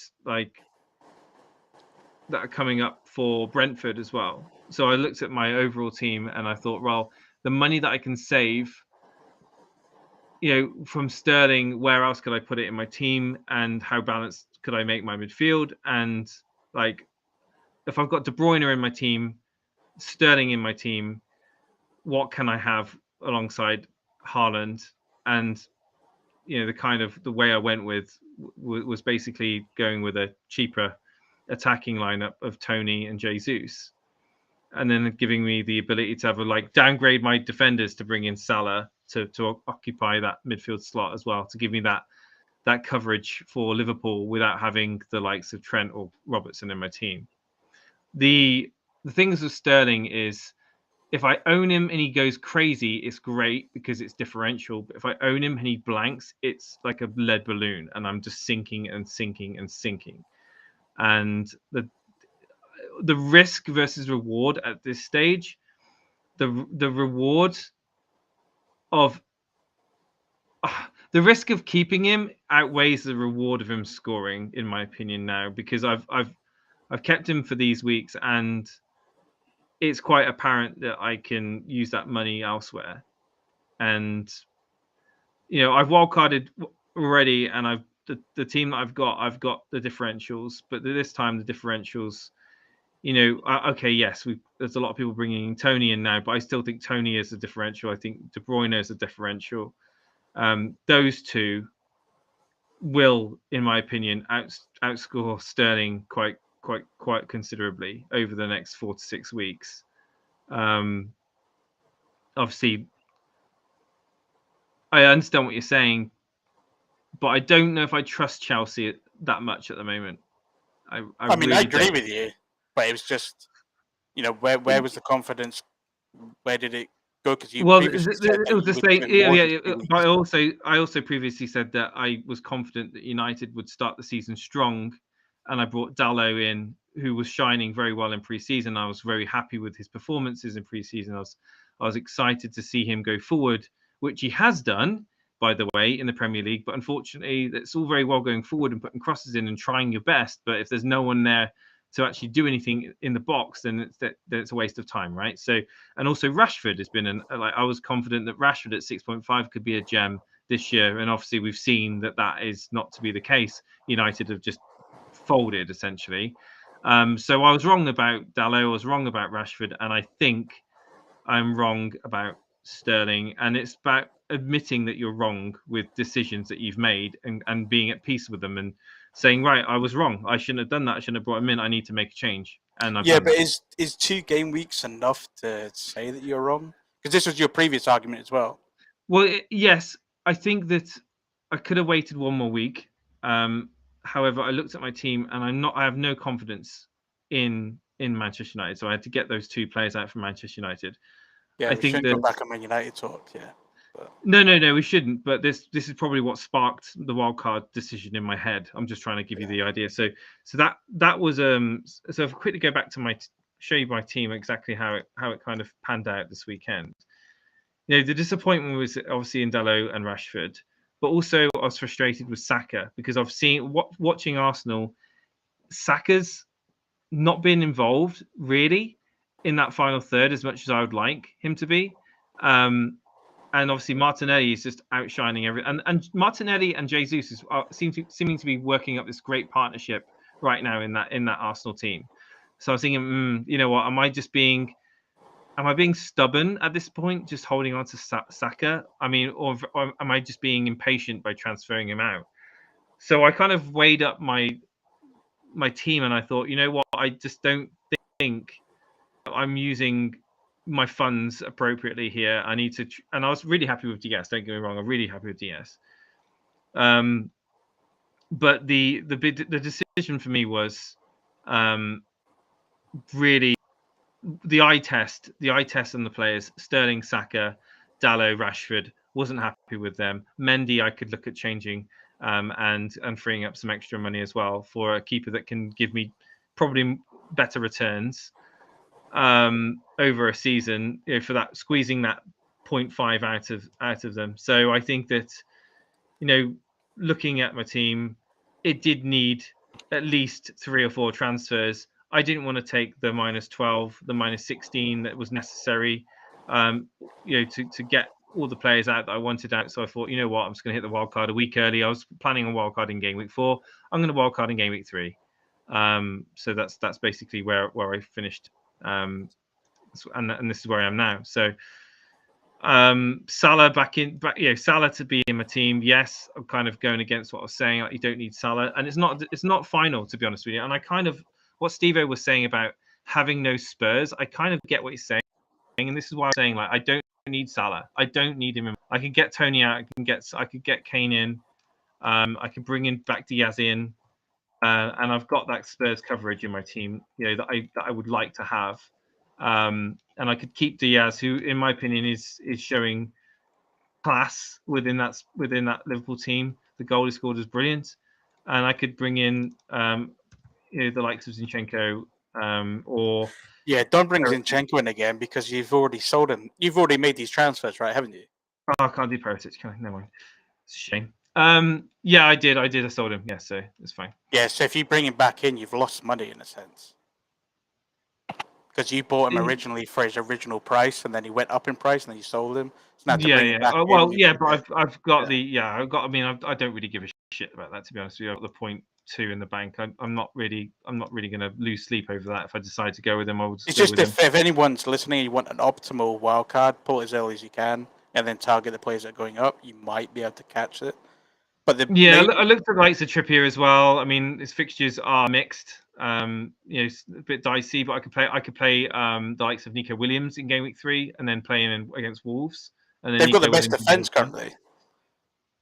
Newcastle actually top it, apart from if you remove City. City's sort of unique. The XGA is 0.37, something daft like that. But then it's Newcastle. But the other glaring problem that maybe people would look at this team and say is that you don't have Trent or Robertson. You have no Liverpool defense. I know they've been underperforming now, but does that worry you going forward, or does it worry me? you can't easily move to them either. It doesn't. I wouldn't say it necessarily. Like, again, I'm not that concerned. I mean, I think that the likes of, you know, Reece James, Cucurella, in the Chelsea team, playing the way that they're playing with the wing backs, I think that they can also give me like similar returns that I could expect from Trent or Robertson at much cheaper price point. Whereas, you know, the thing is, of bringing in Trent or Robertson, I kind of have to lose another premium somewhere. So, yeah, I wouldn't necessarily be able to. I would have to change the formation. I wouldn't be playing 3 up front, and I certainly wouldn't be playing Jesus, Kane, and Haaland up front if I was to do that. If I was to bring in Trent or Robertson in. So, are you just putting Kane in because Steve always said you have no Spurs assets? Is that the motivation? Or? Well, I put Kane in because I prefer him over Kulusevski, and I prefer him over. I would say I prefer him over Son at this point. Well, Son and Kane have both been massively hold underperforming. on. Hold on. Hold on. If Kane hadn't have scored against Chelsea, you would not be saying that. Yeah, he's done nothing other than that. He's a waste of space. Kane is absolutely What's Son done? Son hasn't done a lot. Yeah, but Kulusevski's the opposite. He's the most performant of the three of them, money-wise. Yeah. I mean, in the last game, I would say that Charlison was most impressive from from a point of view watching the game. Like he was getting in the box. Yeah, but he came on later, right? He didn't do the 90 minutes. What's interesting is he didn't come on for Kulusevski. But I do think that Kane, purely the fact that he's on penalties, is kind of the go-to pick in terms of just to make a point there though. He was chasing the game. He needed as many attackers on as possible, and Kulusevski is one of his best. So taking off Kulusevski for another attacker when he wants as many attackers on, I would argue that's why he didn't do it. It's a case of what will happen when Spurs are 2-0 up at half time versus Wolves.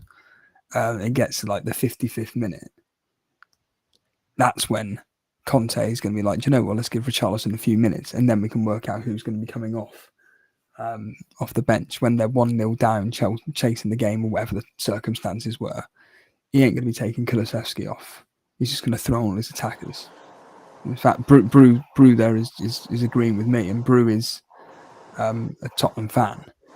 So I think he's saying Tulu ain't a risk, but my point is are you just putting Kane in because you're trying to cover the Spurs, in which case it's maybe not the best Spurs asset? Because I bet you, Jace, if Núñez hadn't been sent off, you'd have Núñez instead of Kane and probably Kulusevski instead of Diaz. Yeah. That was what I was going to. Yeah. Brew is also saying avoid Kane, avoid Son. So if you had taken his word as the Spurs guy, he's saying don't go for those. But they've both massively be underperforming compared to last season. And he watches the games live. He was there at White Hart Lane, and he watched obviously Tottenham on TV. I think that getting in Kane, me personally, a waste of funds. I thought Salah was a waste of funds, but Kane. Yeah.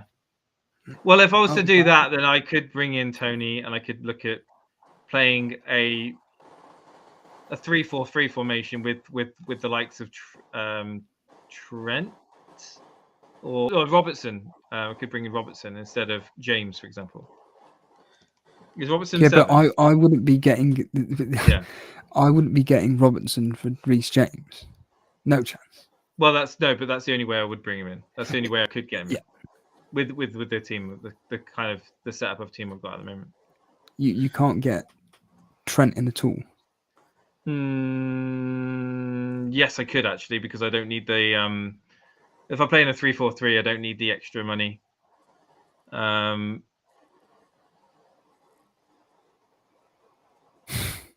Spurs fixtures get really horrible as well.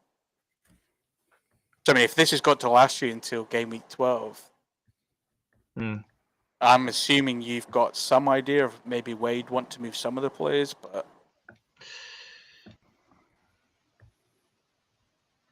yeah, I'm thinking. Well, hold on. They've got they've got 3 really good fixtures. Wolves, Nottingham Forest, Fulham, and they've got West Ham wedged in between. But West Ham aren't all that at the moment. I'm looking at they've got Wolves, Nottingham Forest, West Ham, Fulham. Then they've got Man City, Leicester, Arsenal, Brighton. Man City, who they do very well against. Leicester, they do very well against. Arsenal is a London derby. Brighton, they ironically do terribly against Brighton, and then Everton at home. Again, off the top of my head, I don't think they performed that well against Everton, but definitely Brighton. Ironically, Brighton and Man City are the hardest. Based on their current performance levels. So this is the team I could go with. I could go with, of Robertson, Cucurella, James, Martinelli, Kulusevski, Diaz, De Bruyne, Jesus, Tony, and Haaland, and that would give me the the defensive asset at Liverpool as well as Diaz, and it would also give me the Tottenham coverage in midfield with Kulusevski. I'd prefer the Salah team, if I'm honest with you. I like the Tony pick though because their fixtures get really good, and he's seemingly in form. But are you actually going to play him? So you're going to play the three up front then? Mm-hmm. Yeah, well, I'll play him over Nico. Yeah. So it's that essentially this team, or this one. So I think this is like just sacrificing the premium defenders allows me to have such a strong midfield and attack with this team. Yeah, you don't have to go Tottenham. You don't have to go there. But they have scored. You could move Salah to Kulusevski. If Salah blanks against Man United, then he's definitely out of form. If he blanks against Man United, that's a big if. Like, I think I could score against Man United at the moment, and I'm not the fittest I've ever been. Like, just like all you need to do is hang around the goal. They'll give you the space. Don't worry about it. They're not picking you up. They're not checking to see who's behind them. No, I think that in all seriousness, Salah is not a must-have. I honestly don't think he is. I said that in pre-season. There is massive money to be saved by not having Salah and having Diaz. So in this instance, I could go back to the common, the common back line that you've seen. The likes of Cancelo, the likes of Trent, the likes of Robertson. I mean, I could just go like this. I could go, right, well, instead of Salah, let's go, right, let's sack off Salah. Let's bring him back down to Diaz. And then we're going to upgrade the back line. We're going to go Walker to Cancelo.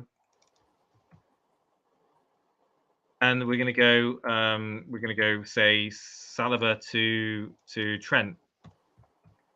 And then that gives me the premium back line with a decent midfield and a decent attack. So it would be Saliba to Alexander-Arnold, Walker to Cancelo, and Salah to Luis Diaz. Confirm those transfers, and it gives me a team like this, which is much more closer to what the template back line would be, and also give me that. There you go. What do you think of that team? I do like having Cancelo back in just because their defense is so strong at the moment, so they're seemingly getting clean sheets, and he's been very attacking. I like him being in there, but no Salah. The thing is, Diaz and Salah, like, is it a massive chasm of space between the two? Like, do you honestly think that Diaz is going to be there's going to be a disparity between points between Salah and Diaz? I mean, penalties and Salah, yeah, I get that. But in terms of performance and the positioning that Diaz is finding himself in, do you think it's watching last night's game? Well, the second half, Salah looked more threatening, whereas Diaz looked more of a. Diaz had the ball at his feet more often than Salah. Yeah, that's because Diaz was tracking back more and was trying to create more for the front two that they had in Trent and what's his face, Salah. Salah had a couple of opportunities which, again, here's that word, form Salah probably would have put in the back of the net. And that's what I mean about. Okay. But the question is Salah worth 5 million more than Diaz? Not now, no. Not before game week 12, no. I mean, that's all you're planning it for, right? You're literally going for a few game weeks. Yeah. So the fact that I've just done Saliba to Cancelo, I can't even remember who it was now. It was Walker to Cancelo, Saliba to Trent Alexander-Arnold, Salah to Diaz. I mean, that to me is upgrade, isn't it? Yeah, but if you go Salah, then you've got to take away money from the rest of it, and I wouldn't want to do that. Yeah, that's what I'm saying. That's what I'm saying. I've just massively upgraded my defenders to being all out attackers. Look at those defenders: Cancelo, James, Alexander-Arnold, Cucurella. They are literally attackers that are just with wearing defenders' shirts. Essentially that's what they are. Who do you actually play then? Who do you bench here? Is What do you that mean? the start? Is that who's your That's bench? Because I can't see it. So the bench. Yeah, sorry. The bench Yes. is. So if Cucurella, for some example, if say he didn't play a game, who do you? Well, Nico's fine. Yeah, next week I had covered. Yeah. Nico's fixtures aren't too bad. I mean, and he's going to be playing the whole lot. I mean, Everton, yeah, Tottenham City, but then after that, it's decent fixtures all the way up to game week 12. Yeah. Nico's fine. I like that more than the other draft that we saw. Yeah, I mean, I'm not having Salah, but then am I going to captain Salah when I've got the likes of De Bruyne, Haaland, Jesus, in my team anyway? Like, is he going to be a certain captaincy? No, he's not. Of course, he's not. And the fact that I've got the key to an attacking asset in the terms of Diaz in my team, along with Trent already, I think that is. I think having the ability to go Saliba to Trent, Walker to Cancelo, to assist in that attacking line. That's an attacking lineup. The 11 players there are attacking minded. All 11 of them.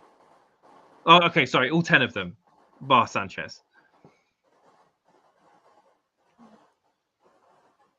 Yeah, I'm just trying to look at the plays and see if there's anyone that I would have a problem with, but there isn't. There's not. Tony's got great fixtures, and he's on penalties. He's in form. Jesus. Well, we don't even. He's really took to that Arsenal team like a duck to water. He's really looks comfortable playing in that Arsenal team. Haaland is just on another level of he just looks like a beast. De Bruyne is De Bruyne. Martinelli is certainly looking in form at a very good price point. Diaz again, the same. I would say the same. And then with the back line, there's Cancelo ticks the boxes for me. James ticks the boxes. Trent has not been the greatest of form, but we know that Trent can get you a haul, right? Trent can easily get you a haul in one game. And then Cucurella as well, which is, I would say Cucurella is the only one in that team that's a risk. So Fire Talk's bringing up a question. Who do you captain next game week? So you've got game week 3, but who's the target game week 4? Well, for this upcoming game week, who do I captain? But then the next game week, so he's talking about game week 4. Oh, why are we talking about game week 4? We've got to need to get game week 3 out of the way first. I would say that for this game week, I would probably captain. I think I'd probably go with Haaland in this game week, and just because I think City are just going to absolutely dominate this year. They're going to win the league easily. They're going to just rip apart teams, no matter how well they are drilled in terms of defensively and how good of a shape they are. They're going to just be outplayed and outpassed off the park, and it's just going to be Haaland getting chance after chance after chance after chance. And I think that he would be my captain for the next game week. Looking at the fixtures, I would probably go with Tony against Everton's not a bad shout, but who's going to be brave enough to do that? Jesus has Fulham. Jesus has Fulham. Yeah, but then City have Crystal Palace. I don't know why he's asking it. Yeah. The point was Liverpool have standout fixtures game week 4. Yeah. But then if you don't have Salah, then it doesn't matter. It doesn't matter. And I haven't got that dilemma of choosing between Haaland and Salah. I can just go Haaland. I mean, looking at to be fair, Haaland is pretty much going to be my captain. Haaland could be my captain up until all the way up to game week. Why would you not be tempted by Kevin De Bruyne though? He will be just playing 70, 80 minutes every single game and create for anybody. True. I may be tempted, but I guess it's just all things are focusing towards Haaland, aren't they? But if KDB is going to be getting all the assists, what are you? Is definitely. What are you expecting the scoreline to be against Newcastle? I'm going to go 1 or 2-0. I'm going to go 3-0. Okay.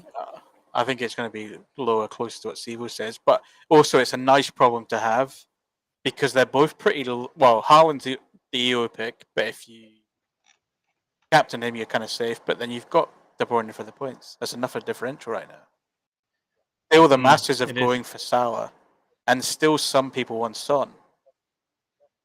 The KDB's enough of a pick on its own, arguably. You don't need to create the dilemma for yourself if you don't want to. Yeah. Well, it's an interesting one because I never thought that I would have changed my team up too much, considering I was happy with it when I started the stream. I was thinking, right, I'm going to go with this team with Salah, with Tony. But to free that money up, and like Walker's not going to get me anything in terms of attacking returns. Saliba's not going to get me in terms of attacking returns. He's not going to get me anything. I'm just hoping for a clean sheet from Walker and Saliba pretty much every week. Whereas at least with Cancelo and Trent Alexander-Arnold, a set piece from Trent, corner, a free kick, Cancelo just essentially can provide an assist in any game that he plays in. I think that having that extra in defence there kind of outweighs the difference in value between Diaz and Salah. So I think that all around that's a better move. Yeah, I really like it. I don't know if I can't see if I'm blocking anybody else coming on as well. So feel free to kick me off if there's somebody waiting. But yeah, I like no one else is waiting. So just feel free to chill. I will post the link in the chat if you do want to chat with us. You need to come and jump in. But I've really enjoyed the conversation. It's been great to hear someone try to talk through the decision making of the wildcard itself instead of just talking about their team. I think it's a really strong team now. I was just saying, I've got some really bad news. If you want to go with the history, the average score for Man City versus Newcastle is a minimum of 4 goals to Man City. And you're talking 2-0, 5-0, 2-0, 4-3, 4-0, 5-0. That's the last 6 fixtures. So if you do believe in the history, you should be worried about that game. Yeah, but Newcastle are a different beast now. They're even better now. They've got a solid investment. They've got the team is very well drilled, and I don't think they're going to make it easy for City. But I do think City are going to have. It's going to be the usual Man City dominating possession, and it will be whether or not they can hold out in the first half. If they can hold out in the first half, it may only be 1 goal that City score, 2 goals max. But if City get a goal early, I think that could be three goals. This is what we were speaking about before, though, wasn't it? That these better teams, are actually where Haaland is going to be a better pick. Well, it's only going to be 1 or 2 goals, but he's going to get them. Will Newcastle sit deep, or will they look to play out? That's the question. Will they press? Will they try and play it? Will they try take the game to City, or will they sit deep and just frustrate? What's the game plan going to be? I think they go for it at the start. If they go for it, they're going to ship goals. They can't leave any space. They can't leave any space because they're going to get absolutely wrecked. We've seen the pinpoint pass that De Bruyne can play for Haaland. Haaland's going to go straight through on goal. So they're going to have to be very careful about playing a high line. They're going to be very careful about pressing too high up the pitch. If they do, City are going to score. If they City score early on in that game, 15 minutes, 20 minutes into that game, then I think it could just all come undone for Newcastle. But if Newcastle can get in at half-time 0-0, and then the second half frustrate City and then get on the counter attack, that's a whole different story.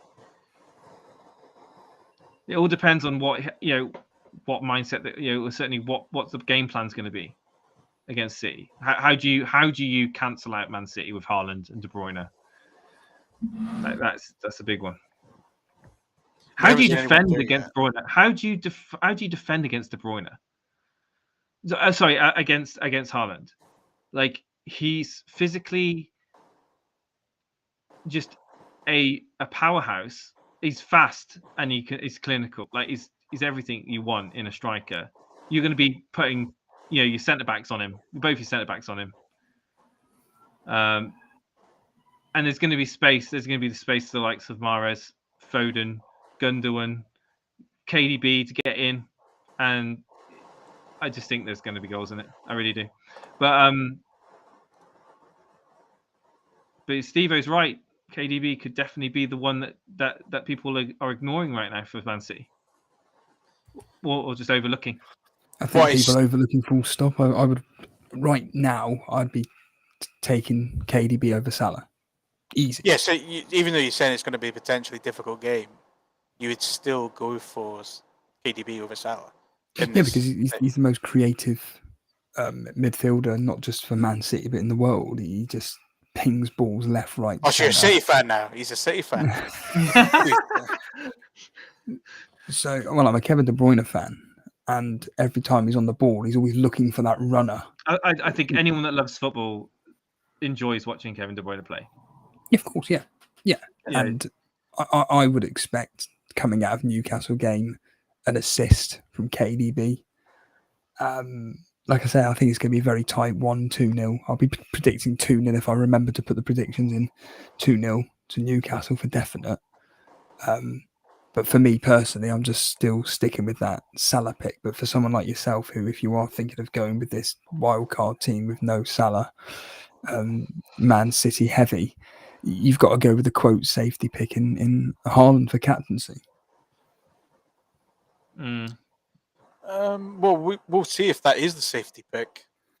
There's a lot of transfers this week. I think Salah against United, right? Salah against United could easily go crazy. I think a lot of in fact, I've got visions right now of Salah just getting chance after chance. I think people are actually more confident in Jesus this week, captain. Has he got Bournemouth? Even though I argue that's a tougher fixture than what people are making out. Yeah, don't get me wrong, Arsenal are very, very good and I expect them to win. But is this based on the history of the old Bournemouth team? No, it just it's just the fact that Bournemouth are playing at home. They had a really good result against Aston Villa. Against Villa? It doesn't matter. It doesn't matter. I just did that in case Karma Bay was listening. It's a small ground. The fans will be on top of Arsenal. Again, I'm not expecting Arsenal to lose. I'm expecting them to win. But Jesus' captaincy, I think, at most a goal. I don't expect it to be any more than that. But captaining him ahead of Haaland or Salah, not for me personally. But... Do you want to know the good thing is that I can probably watch, I can certainly be available this weekend at some point to hop on a stream with you, Steve-O, so we can kind of react to the games. Hopefully on Saturday. But actually, how does the fixtures pan out? Let me just. Saturday fixture in it, they're rubbish. They're absolutely rubbish. It's many Sunday, isn't it? Sunday, Monday, the Sunday kickoffs. Yeah, they're the main ones on Sunday. I mean, the Bournemouth Arsenal one at 5:30. We could, if you're available, we could react to the game, the weekends or the Saturday's games. We could do a stream on Saturday evening, sort of for that game if you want. Depends on what people have done, really. I think probably the afternoon kicks on Sunday would be better for me. Again, it's a talking point off air, but just looking at the history between Arsenal and Bournemouth. Every game has pretty much ended with a goal in it. So we've got 2-1, 2-1, 5-1, 1-0, 1-1, 2-1. Now the majority of the 2-1s, guess what, are in favour of Arsenal. But at home, on 2 occasions, Bournemouth have won 2-1 and drew 1-1. I think Arsenal are going to concede a few goals this season because they're so attack-minded. They're going to leave their defence exposed. So I don't necessarily think that owning the likes of Saliba that I was having in my FPL team is a good option. Zinchenko, yes, you could argue because he's got attacking output potential, but I just think that targeting that attack for Arsenal is too good to ignore. The likes of Martinelli, Jesus, even Saka. I think Saka will start getting some point returns soon, and I think that's for people that own him. Don't need to get him gone just yet. It's not a reason to wildcard Ironically, even though it was part of my wildcard, but I don't think it's a reason to wildcard. I had other issues to deal with. But no, in all seriousness, I think that don't feel bad if you don't own any Arsenal defenders. You know, I honestly think the value is in the attack, and that's all I have really to say on that. But the point being is we've got this restream, Steve-O, now. How do you like it? Do you prefer it like this? We can swap them around and move the screen. I mean, I know a while back you mentioned about having something like this where we could have a presentation on screen. But people in the chat, do you prefer this sort of layout where we've got like a dynamic callers coming on, sharing the teams this way, as opposed to the other way? Give us your feedback. It's really important. I've bought the plan now, so it's too late. But it's certainly, in terms of your point of view, I'm going to give you access, Steve-O, so you can literally log in and do exactly what I'm doing. We'll not have to worry about your laptop overheating, and it's not going to use all of your. It's not going to use all your internet up either. So there's a lot of great, and also we can stream to Twitter at the same time. So right now, as we speak, we are on Twitter live on Elite FPL. I'm just going to check it, make sure we're still going, and we're on Twitch and Facebook Live as well. So hello to anyone that's watching on Facebook Live and Twitter. Thank you so much for the support. And hit the follow button, hit the like button if you haven't already done so. But yes, we are still live. We'll ask Cage Paps while we're here, because I think we'll probably come to it. I've got to go to bed, for crying out loud. But Cage Paps, how easy was it for you to join and do what you're doing now, basically? It's easy for me, but I'm a bit of an IT nerd. Right, I work in IT, so but it's all in a web browser, so I can't imagine it'd be difficult. I like the idea that if you think back to the call that we had when you were doing your solo Sunday surgery, I could have shared my screen and walked through the XG stuff that I was talking about, the difference between Pereira. Yes, you can share your screen. Yeah. That would have been quite useful, and it's a bit weird seeing yourself, but I can see all the chat all in one screen. I can listen to one thing rather than listening to even when you're in the waiting room, I can just listen to you in one place rather than having to listen to YouTube and then wait for you to put me into Discord. And then, it's easy. Even Max that came on earlier, he says it was very easy for him via the phone. So there we are. We've had quite a few people on here. So we'll hopefully get people used to this.